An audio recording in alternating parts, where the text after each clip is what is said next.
Hello everyone जय Jagannath welcome to academy film. तो पिलाने तुम मान संपूर्ण क्वेश्चन मुझे नहीं आसी विज्ञान संपूर्ण क्वेश्चन नहीं आसी टोटाल डिस्कसन करवा जो मैंने 50 स्कोर करा चाहो 100% स्कोर करा चाहो संपूर्ण क्वेश्चन पढ़ी ठीक अच्छे। काली तुम क्वेश्चन आती आज मत क्वेश्चन जोड़ा तुमको दे दिए सबुत आसाला है आ विज्ञान तुम सब क्वेश्चन आसो ठीक अच्छे। जितक तुम प्रोभाइड करी बर्तमान जितक क्वेश्चन तुमको देवी सबुतिक पढ़ी है।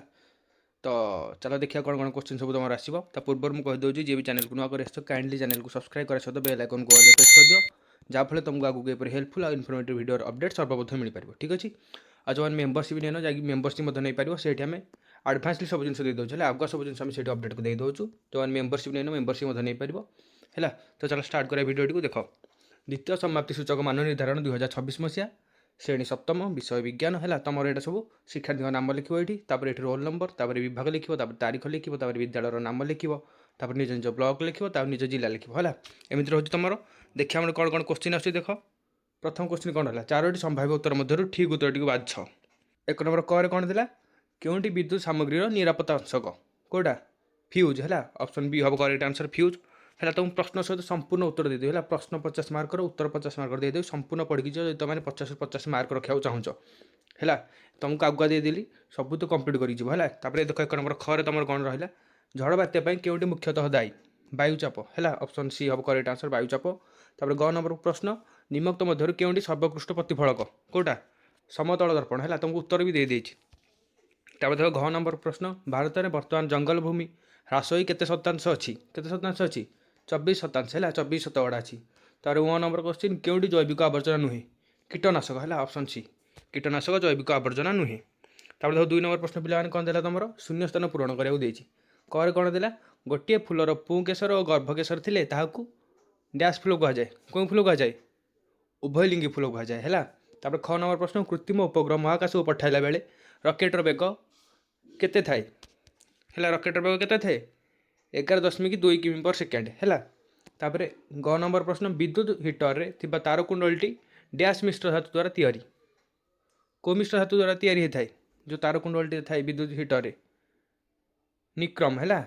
निक्रम मिश्र धातु द्वारा तैयारी होता है। तापर घ नंबर प्रश्न कौन रहा पिला तुम पृथ्वी पृष्ठ असमान ताप संचरण हेतु डैश प्रभाव हुए संचालन प्रभाव हुए है। तुम प्रश्न सहित उत्तर दे तुम मैंने 50 स्कोर कराया चाहो संपूर्ण पढ़ी है। जब चैनल को आस सब्सक्राइब कर दियो वीडियो को लाइक कर दियो निज सांग सहित मतलब शेयर कर दियो। तुमको जब किसी क्वेश्चन दरकार तुमको कमेंट जनइब है। तुमको कौन कौन अपडेट दरकार मुझे कमेंट जनइब जहाँ तुम दरकार सब डाउट आम क्लियर करदेबू। जो मैंने टेलीग्राम जॉइन हो डिस्क्रिप्शन देखो टेलीग्राम चैनल लिंक अच्छी से जॉइन हो ठीक अच्छे से तुमको सब अपडेट मिल जाए।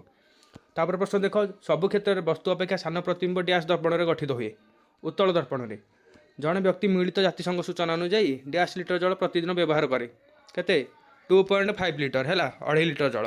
देख 6 नंबर कौन देला बर्तमान आम देश शतकड़ा डैश भाग स्थल भाग में जंगल रही केते भाग 24% है 24% भाग।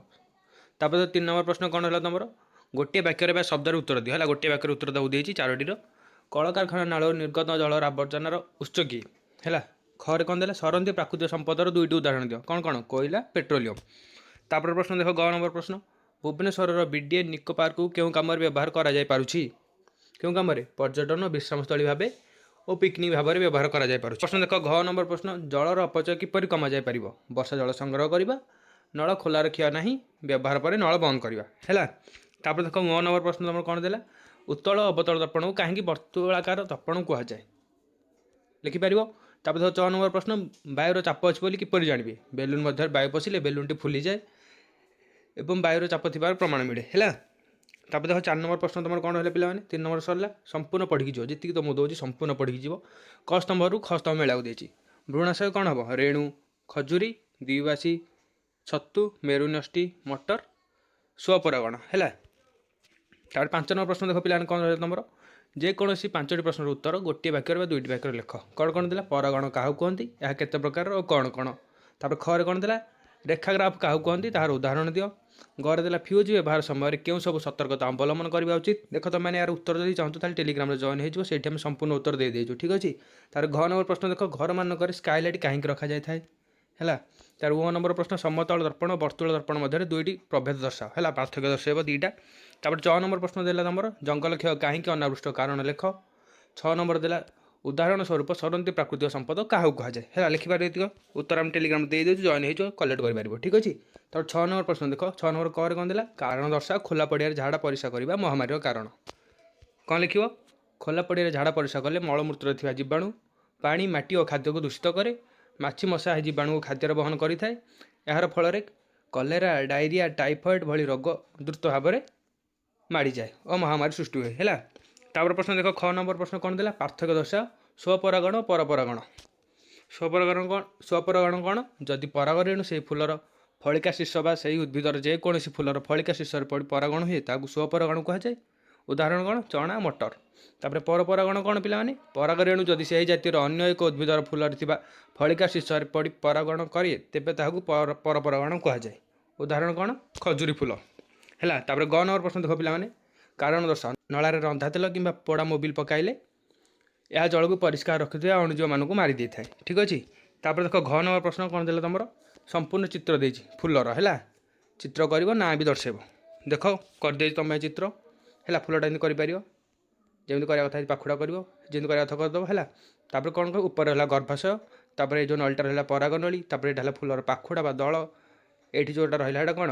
ପରାଗ ପେଟିକା, ତଳେ ଯେଉଁ ରହିଲା ପତ୍ର ଟାଇପ୍ର ହେଉଛି ଏଇଟା ବୃତ୍ତି, ଗୋଟେ ରହିଲା ଫୁଲର ଡେମ୍ଫ, ମଝି ଯେଉଁଟା ରହିଲା ଏଇଟା ଡିମ୍ବକ, ତା ଭିତରେ ଯେଉଁ ରହିଲା ରାଉଣ୍ଡ ରାଉଣ୍ଡ ହେଇକି ଏଇଟା କ'ଣ? ଡିମ୍ବାଶୟ। ହେଲା ତମକୁ ଦେଇଦେଲି ସମ୍ପୂର୍ଣ୍ଣ ସ୍କ୍ରିନ୍ସଟ୍ ନେବା କଥା ନେଇଛ, ଏତେ ସବୁ ପଢ଼ିକି ଯିବ। 50ରୁ 50 ଯଦି ମାର୍କ ରଖିବାକୁ ଚାହୁଁଛ ସବୁତିକ ପଢ଼ିକି ଯିବ। 1 ନମ୍ବର ପ୍ରଶ୍ନ ଦେଖ ତମର କ'ଣ ଦେଲା? ତାପରେ ଆମ ଜଙ୍ଗଲରେ କି କି ଜୀବନ୍ତ ସମ୍ପଦ ମିଳନ୍ତି ଏକ ବିବରଣୀ ଦିଅ। କ'ଣ କ'ଣ ମିଳେ? ଗଛ, ଉଦ୍ଭିଦ, ଔଷଧୀୟ ବୃକ୍ଷ, ବନ୍ୟପ୍ରାଣୀ, ପକ୍ଷୀ, କୀଟପତଙ୍ଗ ଓ ମହୁମାଛି, ସୂକ୍ଷ୍ମଜୀବ ଇତ୍ୟାଦି ମିଳିଥାନ୍ତି। ଏହି ସମସ୍ତ ଜୀବନ୍ତ ସମ୍ପଦ ପରିବେଶ ସନ୍ତୁଳନ ରକ୍ଷା କରେ ଓ ମନୁଷ୍ୟକୁ ଖାଦ୍ୟ, ଔଷଧ ଓ ଜୀବିକା ଯୋଗାଇ ଦିଏ। ହେଲା ଜାଣିଗଲ। ତାପରେ ପ୍ରଶ୍ନ ଦେଖ। 7 ନମ୍ବର ପ୍ରଶ୍ନ ତମର କ'ଣ ରହିଲା? ଅପଚୟିତ ଜଳ କ'ଣ? ଅପଚୟିତ ଜଳର ନିଷ୍କାସନ ଓ ପୁନଃବ୍ୟବହାର କିପରି କରାଯାଇପାରିବ ଲେଖ। ଅରେ କ'ଣ ଦେଲା? କିମ୍ବାରେ ଜଙ୍ଗଲକୁ କାହିଁକି ପ୍ରାକୃତିକ ସମ୍ପଦ କହିବା ଉଦାହରଣ ସହ ବୁଝାଅ। ଲେଖିପାରିବ। କାହିଁକି କହିବା? ଜଙ୍ଗଲରୁ ଆମେ କାଠ, ପତ୍ର, ବିଭିନ୍ନ ଫୁଲ, ଝୁଣା ଇତ୍ୟାଦି ପାଇଥାଉ। ଜଙ୍ଗଲ ସମଗ୍ର ଜୀବଜଗତ ପାଇଁ ଅମ୍ଳଜାନ ଯୋଗାଇଥାଏ। ବର୍ଷା ହେବା ପାଇଁ ଜଙ୍ଗଲର ମୁଖ୍ୟ ଭୂମିକା ରହିଛି। ଜଙ୍ଗଲ ମୃତ୍ତିକା କ୍ଷୟକୁ ପ୍ରତିରୋଧ କରିଥାଏ। ଜଙ୍ଗଲ ଅନେକ ପଶୁପକ୍ଷୀ, କୀଟପତଙ୍ଗକୁ ଆଶ୍ରୟ ଦେଇଥାଏ। ହେଲା ସେଥିପାଇଁ ଜଙ୍ଗଲ ଏକ ପ୍ରାକୃତିକ ସମ୍ପଦ। ହେଲା ତାପରେ 8 ନମ୍ବର ପ୍ରଶ୍ନ କ'ଣ ଦେଲା? ଜଳସ୍ତର ନିମ୍ନୀକରଣର ବିଭିନ୍ନ କାରଣ ଗୁଡ଼ିକର ଦୃଷ୍ଟାନ୍ତ ଦିଅ। ଅରେ କ'ଣ ଦେଲା? କିମ୍ବାରେ ସମତଳ ଦର୍ପଣ ଗଠିତ ପ୍ରତିବିମ୍ବର ପ୍ରକୃତି ଗୁଡ଼ିକ ଲେଖ। ଲେଖିପାରିବ। ଉତ୍ତର ତମକୁ ଦେଇଦେଇଛି। 9 ନମ୍ବର ପ୍ରଶ୍ନ ଦେଖ ତମର କ'ଣ ଦେଲା? ବିଦ୍ୟୁତ୍ର ଚୁମ୍ବକୀୟ ପ୍ରଭାବ କିପରି ଜାଣିବ।